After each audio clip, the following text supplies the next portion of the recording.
Morning everyone, আমি প্রিয়াঙ্কা চলে এসেছি আজ একটা ছোট্ট মিনি ভ্লগ নিয়ে। তো আজ হলো ফ্রাইডে। তোমরা সবাই কেমন আছো? আশা করি সবাই খুব ভালো আছো। আজকে কিন্তু আমি একদম পার্লার থেকে ভ্লগটা স্টার্ট করছি। তো পার্লার চলে এসেছি, আজকে একটু নিজের জন্য সময় বের করেছি আর কি। যে বাবুকে আনতে যাচ্ছিলাম, ভাবলাম নিজের জন্য একটু সময় বার করি, কারণ সামনে আছে একটা প্রোগ্রাম। আর কোনো প্রোগ্রামে যাওয়ার আগেই কিন্তু নিজের কথা সবার বেশি মনে পড়ে, যে নিজেকে একটু সুন্দর লাগবে বেশি। তো সেই জন্যই আমি আজকে পার্লার চলে এসেছি। আর আজকে হচ্ছে কি প্রোগ্রাম না প্রোগ্রাম তোমরা অবশ্যই কিন্তু কালকের ভ্লগে দেখতে পাবে যে কি প্রোগ্রামের জন্য আমি এগুলো করছিলাম আর কি। আর এখান থেকেই বাবুকে আনতে যাব, ওর স্কুল ছুটি হওয়ার আগেই আমি বেরিয়ে যাব।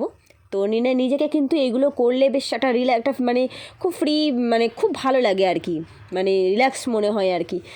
ঠিক আছে, তো আমি এই দেখতেই পাচ্ছ একজন প্যাক লাগিয়ে দিচ্ছে। আজকের মতো ভ্লগটা আমি এই পর্যন্তই রাখছি। আজকের ভ্লগে কিছু যদি ভালো লেগে থাকে, ভ্লগটা ছেড়ে যাওয়ার আগে please to like, comment, share and subscribe. তোমরা সবাই ভালো থেকো, দেখা হচ্ছে নেক্সট ভ্লগে।